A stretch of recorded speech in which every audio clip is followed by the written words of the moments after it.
pledge allegiance to the flag flag of the United States of America and to the republic for which it stands, one nation, under God, indivisible, with liberty and justice for all.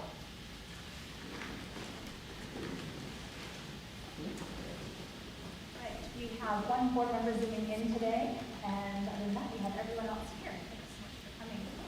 Are there any adjustments to the agenda? There are not.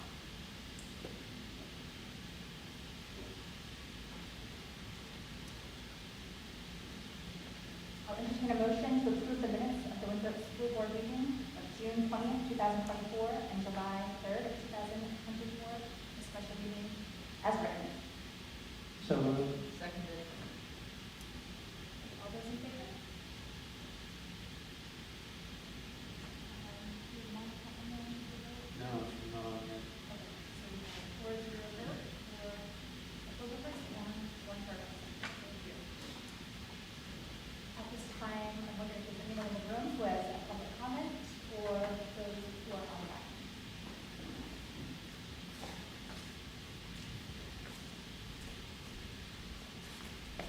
Who's your name? Melanie Center Tweedy, is it not? That would be fine. Oh. What's on? Can you turn that off? Yeah. Well, let me turn it. Mind speaking into it? Sure. Can you hear me? You guys hear anything? No? I don't need a microphone. It's on the microphone. It might have turned off. Don't Okay. do it. Sorry. There you go. So my name is Jennifer Tweedy. I'm a parent in the school district.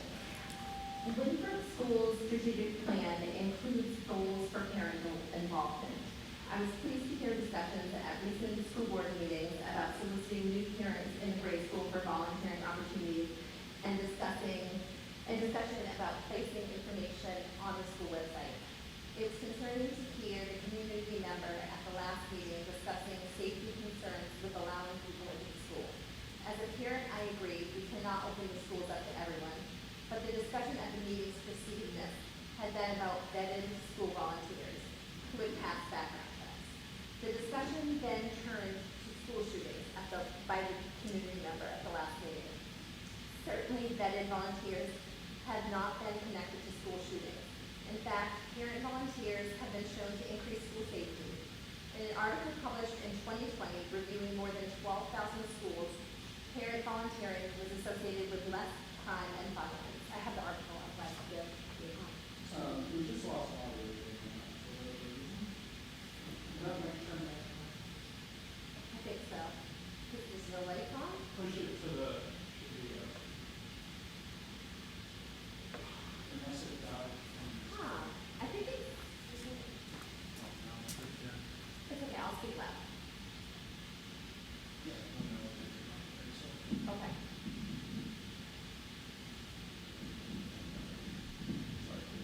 Also, make sure to speak. Okay. For full disclosure, the focus of this study was on disadvantaged urban schools, but with the sample size being so large, I think we can infer a similar outcome across schools of different demographics. I hope we will continue forward with efforts to increase parent engagement, which correlates with improved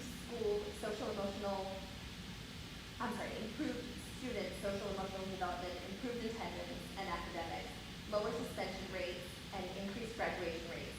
Additionally, according to the American Psychological Association, parent involvement in schools is a protective factor for sexual and reproductive health risks, substance abuse, and violence. I look forward to hearing more about the plans for us to meet the parent engagement goal for the younger grade levels. Yes, please. Okay, I didn't park, it's very long, so I didn't print these, but I would like to send it to anyone who's like to. Thank you very much. I appreciate it. Are there any other public comments, whether on Zoom or in room? There are none on Zoom. Okay, we'll go ahead and close the public comment section and move on to our reports, starting with the superintendent report. Be great to be. Yeah, no worries.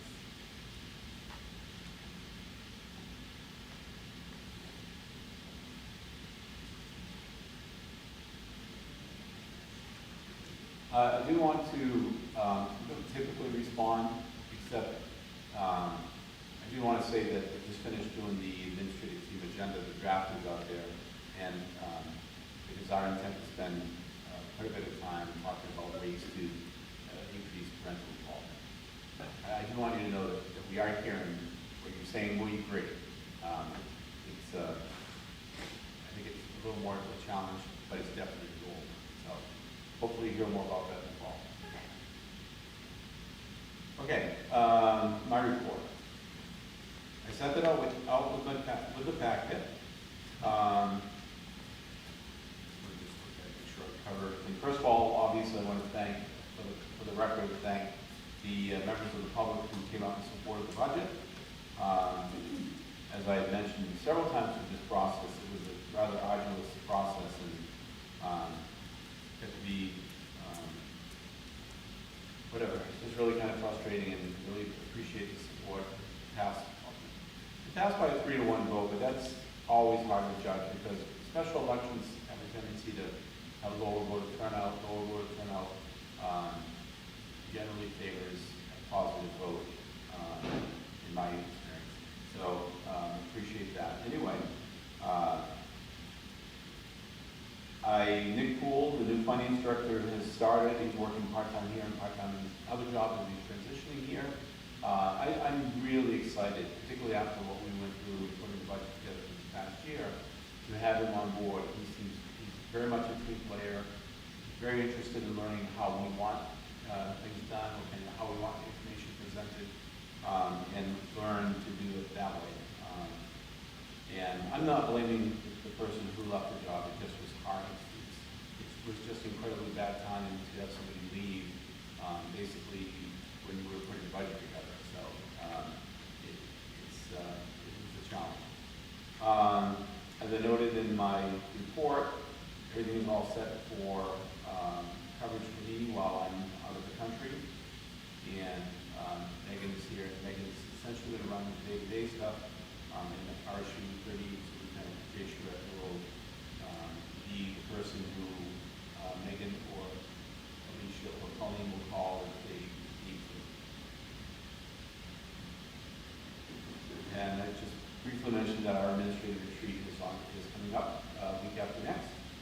We're going to CMCC, hopefully not CMMC, going to CMCC for that retreat, and looking forward to that. And did want to make a note because it's a high priority for the board, the training regarding the Title IX affirmative action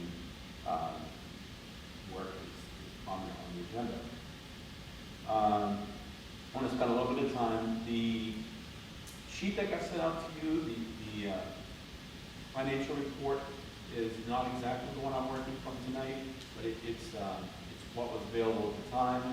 Since then, Deb Roberts from Main School Management has been in to work with Ida and myself, primarily with Ida, to review some of the work that we need to do.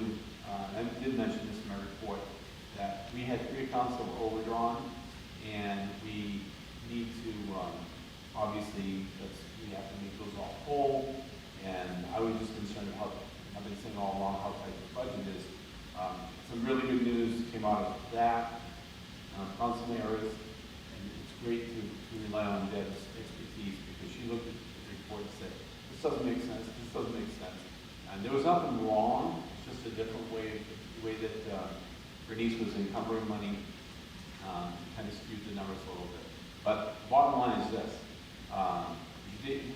if you take 5%, which is, but you can, with the law permits, 5% for any of those articles, make it available to offset the places that we have deficits. We have about $428,000 of the 5% that we can transfer over, and we have about $328,000 of those 3 lines that are over, primarily in one. So we're in good shape in terms of being able to do that. What I'm not going to bring it to, as I mentioned before, until probably September, because we don't really have to make that, and we still have some outstanding bills. So instead of, it is tight enough so that it just doesn't make any sense. But probably won't be August, because I'll just be getting back. So probably September we will, I'll bring that to you guys for you to transfer the money between accounts to make that whole. the best news from my perspective was, and it's one of many things, we didn't pass the budget, but I'm gonna tell you right now, this is a very, very, very tight budget.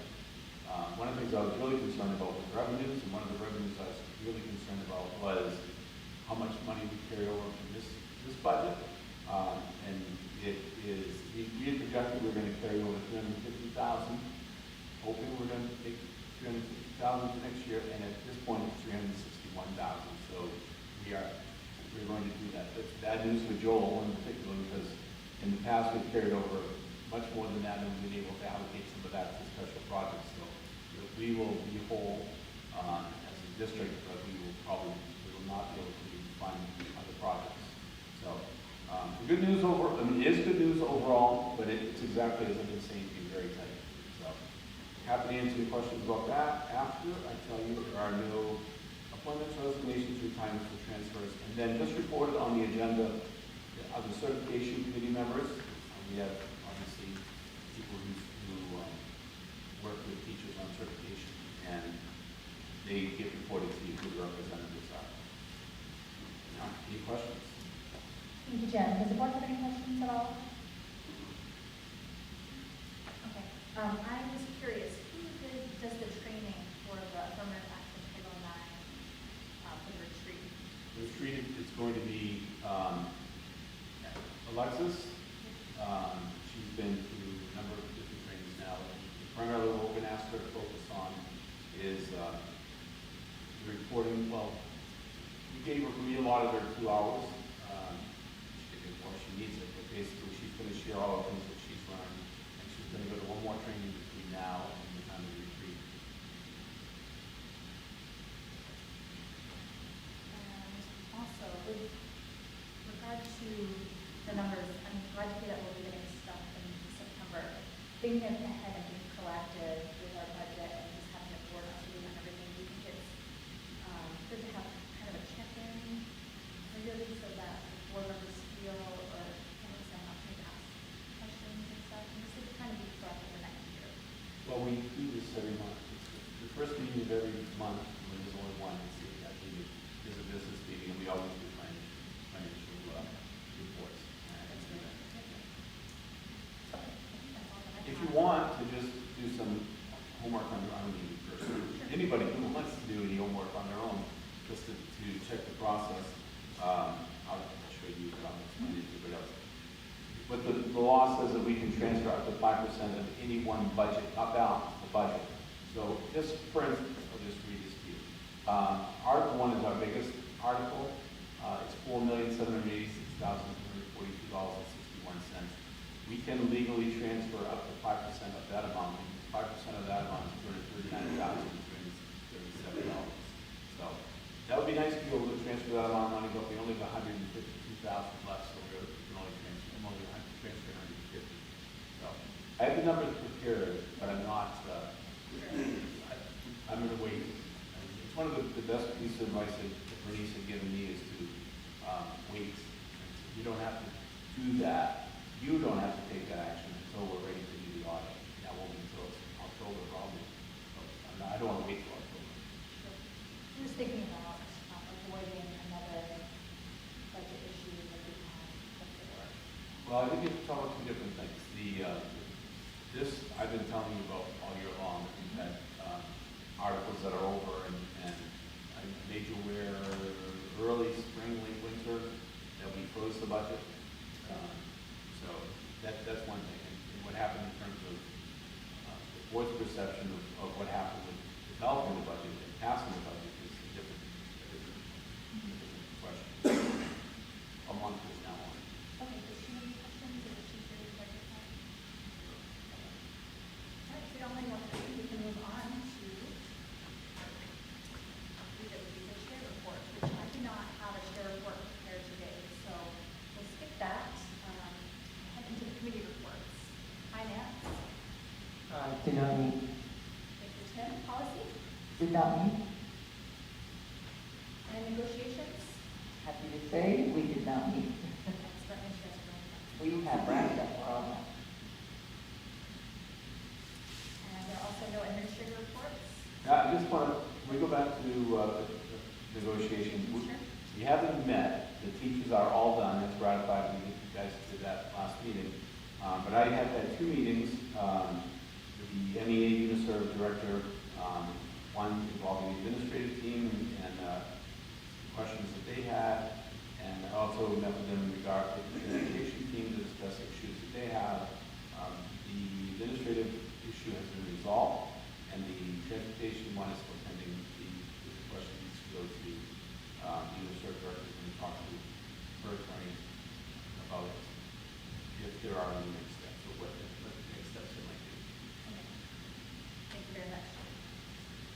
We'll go ahead and move on to item 4.5, the FY 25 PSTA proposed budget and projects. Hi, folks. You actually do have all the materials I've been talking to you about. It should be in your packet. So you have a list of the proposed projects, the allocations that we received this fiscal year from the state.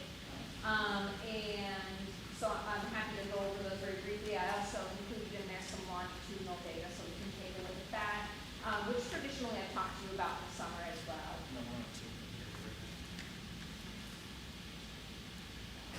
You want Lily? I don't know if you want to try using this. If you have, I don't know how So it just goes. in case you guys, the microphone wasn't put back into the charger. So it's very quite something. It happens. So we have one district, we actually have 2 district projects that we run. So we have our homeless foster care project that is funded through Title I-A that covers the costs for our homeless liaison stipend, as well as it provides $500 of supplies for identified students. We also take some Title V funds and we use it to cover some professional development. And that this year we actually scaled this back so that we could transfer more Title V into Title I because our Title I program, the grade school project, requires the most funding. So the only thing that's covered through our PD project, Title V this year, is our Western Maine Educational Collaborative dues. Those are a flat PD fee. In the past, they've helped bring us a deeply discounted virtual keynote speaker to our staff the last couple of years. They've developed communities of practice, so folks like our GT teacher, myself, principals, new teachers, aspiring leader teachers, all have access to communities of practice groups. So folks that are also in the Western Maine Educational Collaborative who have a similar interest or a similar job description, so it allows us to do a lot of networking. They also offer additional PD opportunities, mostly through a PD committee where we're really working on some strategic goals with that group. So I'm happy to continue that partnership with them still. And we have funded our dues through this grant for multiple years now too. So we're going to maintain those dues in this grant. But we've moved some consultant fees and other things specific to our professional evaluation, professional growth into the regular budget instead. It's kind of one or the other, right? So we're either going to pay some of those monies for those PPEG pieces, our growth stuff, through the regular budget, or for this, our Title I project, we're going to have to pay, that from our regular budget, or we're going to have to do it through the grant funds too. So this is just going to be a little bit more efficient, also for IDA issues invoicing for it. 90% of the funds, and you can see it here, go to our grade school project, which is our learning lab and our Title I programming specifically. So we have a team leader who kind of oversees the entire program. She is a teacher. She teaches students as well and works with 2 Ed Tech 3s to provide Tier 2 services to students. They have a modest supply budget as well. We do take a large portion of supply money for our family involvement team. So a lot of those activities, I think there's about 3 that happen annually, invite parents into our school to access school events that are going on. Because we are not a school-wide school, it really is targeted at families of Title I students as a priority. But if other people attend, they attend. Ms. Randall has put a couple of her reports. We had an author come to the school this year one morning that was paid with Title I money. So it helps provide opportunities to support parents coming in as well. And that has happened historically. And then the last piece there is our Summer's summer program that again is, because we're targeted, we're not school-wide, is really focused on providing summer services to our Title I students in both math and reading. And this year we have one director and 2 folks teaching in that program, and we're hoping to sustain that size going into next year.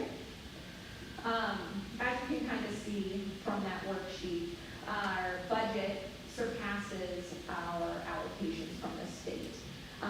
That's been the case for several years, but on this side of COVID, what happened is we had these carryover funds that had gone unused during the spring of 2020. So we were really fortunate to kind of roll that money over into the following years, and we're no longer able to have carryover from Title I. We don't have that extra money. We do have a small carryover from Title V from this year. It's about $5,000 that'll apply to the projects next year. But that leaves us in a similar situation to last year, where we're looking to fund a little bit less than $40,000 locally. And that will most likely be salary and benefits for those staff, because just like the normal budget, that is the largest piece of the pie. So a requirement of that grant is that we present it publicly, and we open it to public comments. So it has been open for 2 weeks online. I'm going to continue to leave. It's just a link on the website. It's on our ESSA site. And any community members can reach out to me personally if they would like to, or if they want to do some anonymous feedback on these projects, they can do so through the survey on our website, or the link. Do you folks have any questions? I know I just kind of threw a lot at you, but I thought I'd give a little bit more information on each of those pieces. I'm happy to answer any questions. Thank you. Does the board have any questions for Megan?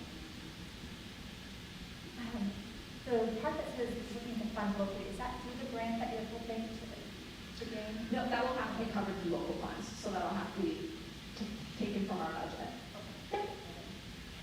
And the author coming, I remember this happening, is that a whole school event, or is that just for? So it was through the parent involvement team, but I don't know exactly the nuances of how it was put out there to folks. I'm not sure what that looked like exactly, but I know that that's. I thought it was, so I was I just know double for it. checking. Yeah. So if we target Title I, and we do have other people attend, that's fine. If it's an additional financial hardship, then we're really supposed to be using these funds for Title I students. We are not school-wide. So when we have opportunities that we can share, I'm sure Ms. Randall is making sure to share those. But when it comes to certain specific pieces, we do have a training piece that usually happens in the fall. That invite is for those parents, because some of it has to do with the actual materials that the students will be bringing home as part of their instruction. And do you know how many students are getting home this summer, any chance?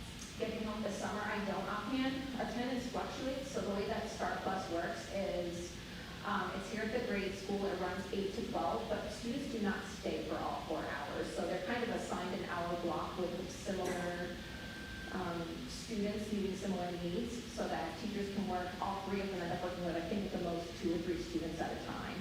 So at any given point, we can have 6 students getting either math or ELA. Some might stay for 2 blocks back to back to do math and ELA as well. I can get those numbers. I'll put them in my administrative report coming up. I'll do all the attendance for all of our summer school. Thank you so much, Megan. That's it.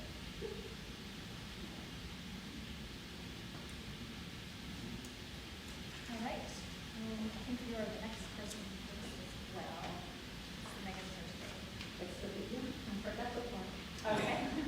We'll move on to section 4.6 for our FYI 25 back to school protocols with Megan. So, again, kind of one of those things that you see, whether it's annually or twice a year. This is our 6-month kind of review. Last time we met was March. I didn't want to push it right to the end of August or beginning of September, because we're supposed to revisit our back-to-school safety protocols every 6 months. Again, a requirement of our American Rescue Plan ESSER grant. So this is the time where I'm bringing it to the board. The recommendation from the team is to continue our parameters that we discussed and agreed upon at our last school board meeting. It was March 6th. And the bullet points that we took like 8 or 9 bullet points, and we abbreviated them to 2, and we put that WPS will follow CDC guidelines, and that returning to school protocols will be revisited as needed. So that would be our recommendation going into our next school year. If the board wants to discuss that any further, I'd be to listen. Any questions from the board? I just want to add, I know I'm probably going to be redundant here, but that's the recommendation from the CDC as well. At this point, there is no special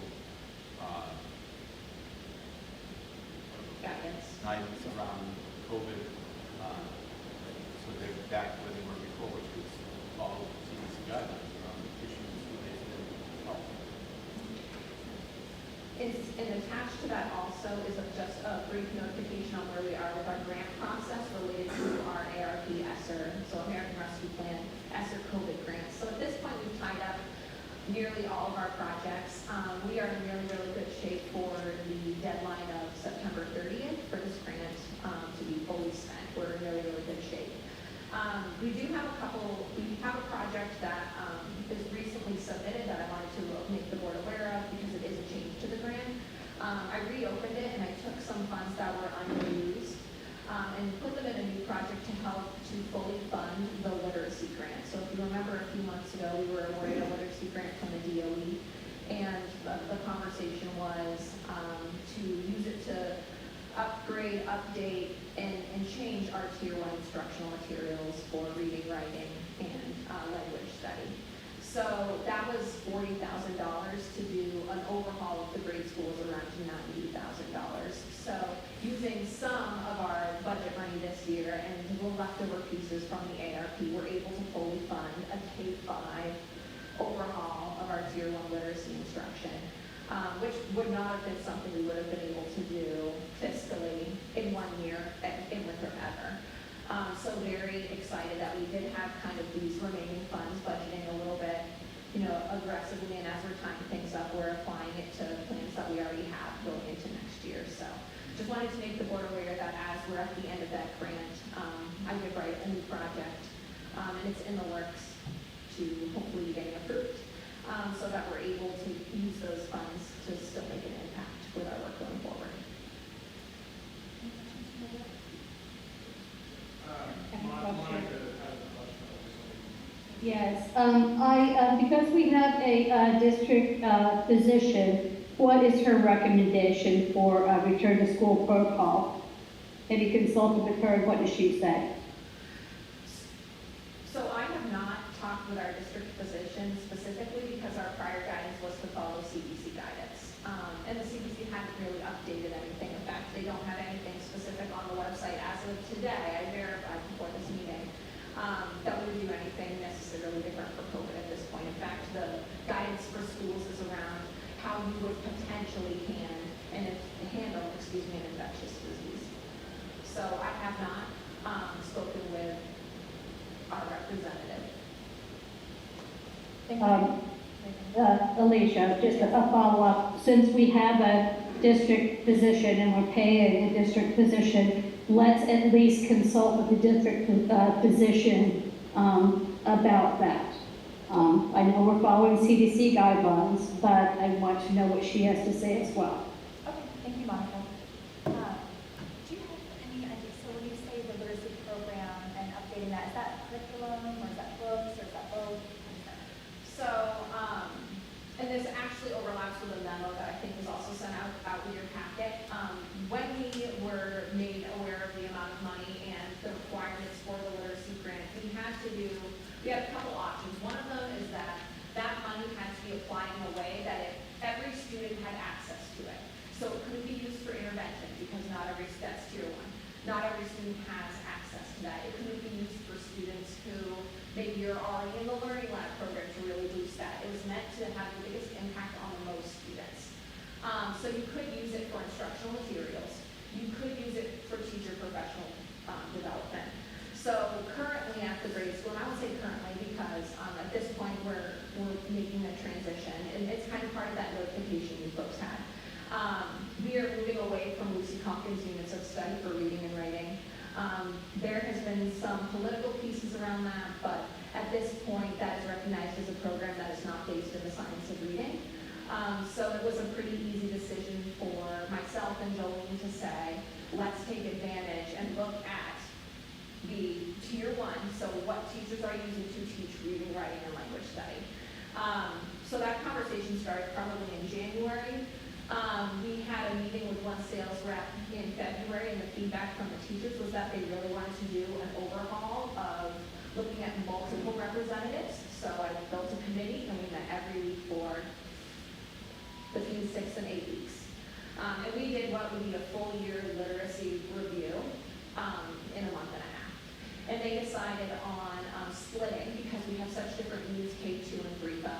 They went with a very structured, comprehensive program, which is Wonders, and that's put on by McGraw Hill. The concerns around that is that it's a 180-day program, and we do not have 180 student days.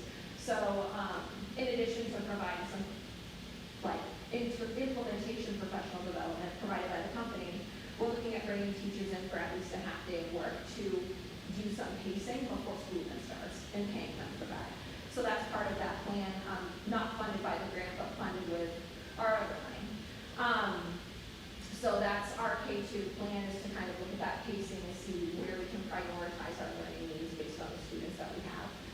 3-5, they went with collaborative literacy, which is a knowledge-based curriculum, so it has to do with a lot of learning about things so that you understand and have foundational knowledge about things so that when you're reading them, it feels familiar. And there's a lot of research on that as well.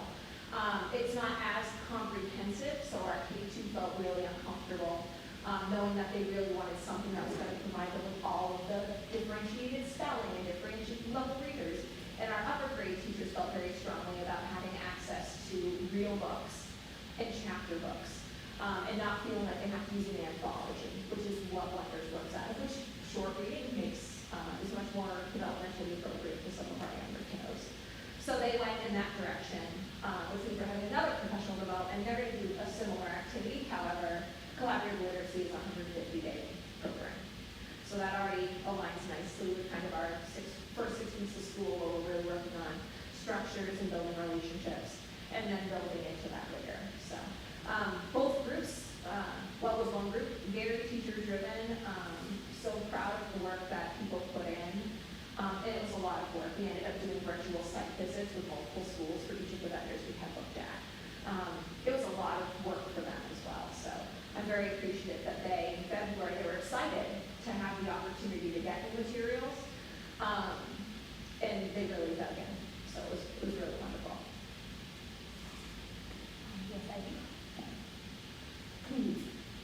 If you could resend that packet, that would be awesome. So I didn't see that in here. So what I'm referencing is a memo. I think that was the last page in the original posting, which is about notifying you folks in alignment with policy around getting rid of some material. So I didn't send you a memo outlining this. It's just saying, hey, we have these Lucy Calkins pieces. We have some older math materials, and they're open to the public. So I appreciate you bringing that up right now, Ivy, because at a public meeting, I'd like to, kind of beat that drum again, that we do have some outdated but usable materials that for policy we want to put out to our Winthrop community as free for the taking. They're all housed in the grade school cafeteria, so if people come in to take advantage of our free summer meals, they can peruse.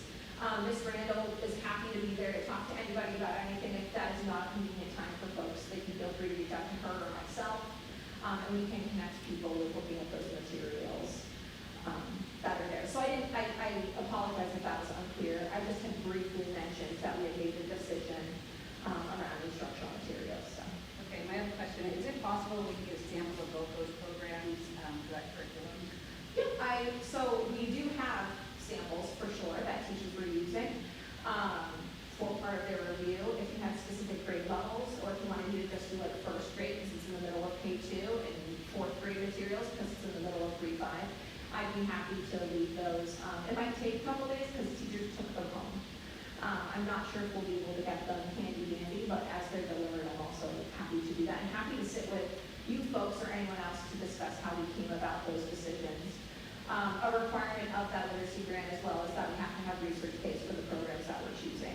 So I had to provide that literacy base when I submitted the grant, my final revision of that grant, which was approved. So I do feel that we are supported by the state with these two programs, and the research base was pretty strong. But happy, I will see about getting those together, and maybe Colin can reach out to you when it's available, if you'd like to speak. I'd be happy to speak with you or any community members. Awesome, thank you. I have a question. Where did, you guys have a discussion about phonics and what was that about? I mean, that's part of the drawbacks of Lucy Hopkins. There's a couple strategies that are not aligned with that best practice, but also Lucy Hopkins specifically, phonics and phonemic awareness is very, very weak. It kind of looked at teaching the whole child and using cueing systems instead of decoding to dig into some of the challenges that happen with reading. And research has, it's not new research, but research says that decoding is something you need to use throughout. And that was not something that was really present in that program. So the conversation around that was that we do need to make sure we have that. We had already, Winthrop is great. We already, even though we had adopted Lucy Hopkins, we had already also adopted the Hegarty phonics program in kindergarten first, and they were using that to supplement. But we wanted something that felt like it belonged together. So when you're reading about historical fiction, you might be doing a little bit of writing about historical fiction. Everyone wanted something that was going to tie those together and also did have supports, and that's part of why they went with Wonders. They felt like that was really beefed up, and Douglas Fisher, who's kind of an educational researcher as well, kind of put his stamp of approval on that program specifically for those targeted areas of instruction. So that was nice that was a selling point for that group, very much so, kids who others. I have one more question. Is that decoding that you're talking about, is that what the summer school kids are learning in the reading and math program that we're on currently? So it's a little bit more targeted. I mean, it could be part of what that instruction looks like. It depends on what grade level. A lot of tier 2 intervention instruction is around sounding things out, blending them together, and then looking for those letter patterns as you're reading more efficiently. So it is part of that program, but I don't want to say that that's the whole basis of it. It is something that they are regularly covering as we're seeing that is a need. So we're like, people are very excited to be trying something, like they're digging into math and literacy in the same year, and we're open either. I've been getting lots of emails on when things coming in for those folks, so. Thank you. Any other questions? Yes, Looks like Monica's. Monica? Alicia, hi. I just wanted to say, so I, like Ivy, I'm looking forward to looking at those two programs that you're referencing. And I'm right, you said for the onboarding process, if necessary, we can move some funds from another line so we can have an extra half day for teachers for PD for the onboarding, either of these. So that is part of what I'm able, and I'm sure it's hard to hear me. That's part of what we're able to do because we're also utilizing some of our ARP funds. So we're able to pay teachers to do a 3-hour implementation with someone virtually around how to use the materials.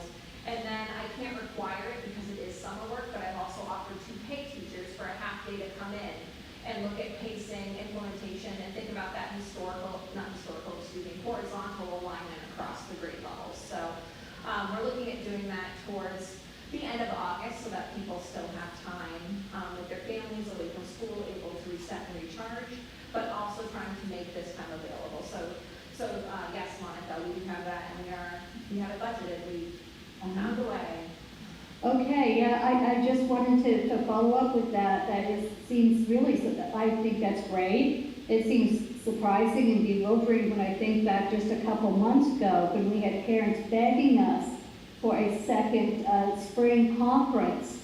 And we were told that, that would be just incredibly burdensome. It would require, PD was pitted against the notion of having parents come in. I'm not putting this on you, Megan, but I'm saying that it's bewildering to me that in that circumstance, it was impossible for us to have teachers work an extra half a day. But in this, it's not, and I'm just pointing that out. And I'm really hopeful that teachers take advantage of this opportunity because it isn't part of their contractual obligations.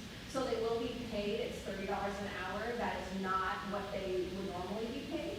But it is per the new teacher CBA. Actually, this isn't a committee, so this is not a requirement of the CBA. This is us saying this is really important. We would love to have you come in and we would love to show you that we value your time.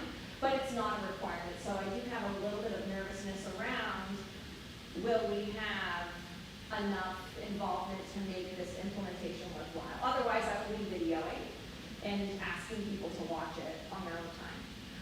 And that's part of, I didn't want this to happen in the first 2 days of school. That makes me very nervous. We need teachers in their classrooms getting emotionally, physically ready. We have, as you have heard, we're doing some Title IX work. We have other trainings that have to happen. So not overloading those first 2 days was pretty imperative. But I do really have fingers, toes, arms crossed that we have great engagement, and I'm happy to report that back to you when I know what that looks like at the end of August. Do you have any feedback or hints as to who might be participating, or if there will be a good turnout? It's a month away. I try not to burn in emails. I really don't want to send anything. I've sent like, hey, we've set a date, here's the times, and I sent something today to our K2 team to say, hey, I got digital access, here's this, standard operating procedure if you're interested in logging in, but it really, putting that pressure on in the summer isn't fair. And I do want to respect their time away a little bit, but as, the first week of August comes to an end, I will probably send out a couple gentle reminders to folks and calendar invites and whatnot, so. Thank you very much, Megan, and to your team too. It sounds like a lot of thought has gone into this, to choosing a curriculum, looking at the science, and seeing what works. Just appreciate that, all the work that you guys have done. But on the question, I do want to take this opportunity, because Megan said an opportunity to share a lot of information, and this is stuff that we get to witness a lot as an administrative team and me as a superintendent. And I just want to make a point.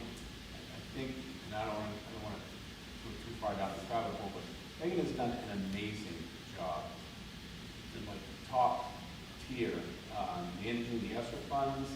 I think anybody who might question whether they've been mismanaged or not is way off base, have no idea what they're talking about, because there was one point where the state questioned something that, I don't even know what it was, but I was talking to Megan about this notice I got from the DOE about some stuff that didn't make sense, and she called them up, and basically they were wrong, she was right, and that's the way that Megan works. And you have no idea how fortunate we are to have somebody as anal in a very positive way, doing her job. Yep, a detail-oriented. Yeah, that's a nicer way to say it. As Megan is, we're very fortunate and very pleased. And you can see that Stephanie, we ask questions, and she knows the program and she knows the stuff. I appreciate it.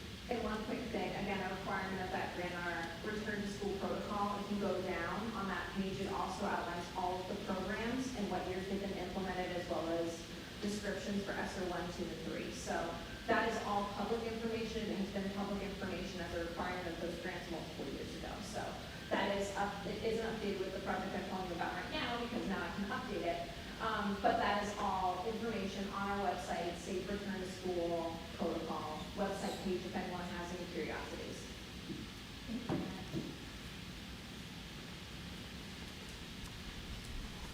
Moving on to our, there's no old business, but moving on to our new business. I'll entertain a motion to approve the Winthrop High School cross-country overnight field trip request for Lennox Outdoor Leadership Center, August 26th to August 28th, 2024. So moved. Seconded. All those in favor? Or should we have discussion? Is he on here today? He's not on here, Joel's here, and I can speak to that through Jay's here. Okay. Sure. Whoever is up to speak. Joel? Well, first of all, I want to say this, you can ask Joel questions specific about the trip, but our usual protocol is we like to hear about a trip, give you a chance to have a discussion, and then the next meeting, we would vote on it, but we don't meet again until just a few days before the trip has to happen. They have to reserve their spot, so we don't have the luxury of discussing it and then voting on a later date. That's why it's on here as a vote tonight. And that information is in your packet as well for those board members who are looking at it. I did have, Were you going to go and speak? Okay, thank you. Oops, sorry.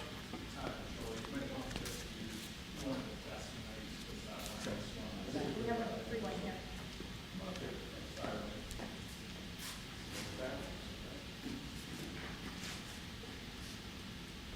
Am I on?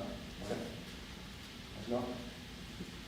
So basically, the information is in there, like Jim said, it's the same trip that was approved last year. The only component that's different is there's a leadership piece to it. And besides that, there's not a lot to clarify from what's in front of you. It's something they've done for a number of years. We go through all the process of paperwork as far as having parents sign off, as well as getting the medical information. And Ed Van Tassel is also not certified, I'm not sure what the word is, but he's allowed to use the van because he's filled out that paperwork and had his driver's license checked. So nothing earth-shattering, but if you have any questions, I can certainly answer them for you. I was just looking, when I had reviewed this earlier, I was looking at the cost. Was there fundraising for that? Yes, he actually, he's taking out of his cross-country account. Does the board have any questions?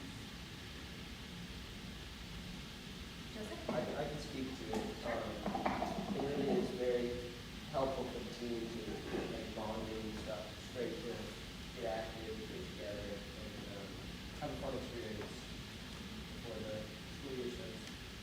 Thank you, Joseph. Yeah, do the students have any, funds that they need to pay for this, or is it pretty much already taken care of for them? I'm pretty sure that it's taken care of for them. I mean, Joseph, I don't know if you know any different information, but I have not heard in the past. I can double check for that. And the hotel would hold up tonight just because of the time frame, but I can tell you this, if there is anything and there's somebody that needs it, then we would make sure that it's covered. It's not uncommon. That's what I wanted to make sure. Yeah, absolutely. Thank you. Any other board questions? Comments? Okay. All those in favor?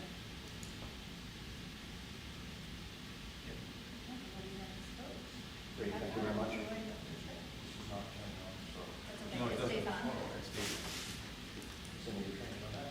Okay, moving on to the second public comment section. If anyone in the room or on Zoom would like to speak, let us know.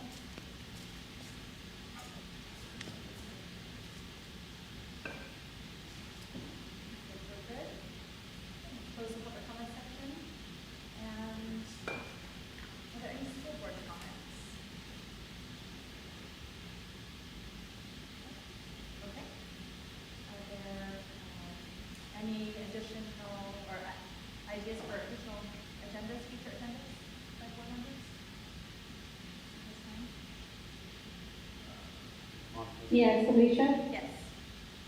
I would like for us to deal with the subject of dropout committee. I believe that the chair sent the superintendent information about a dropout committee. A dropout prevention committee, to be clear, and it is recommended, or I'm not sure if it's in the I don't think it's in the statutes. I think it is in the policies.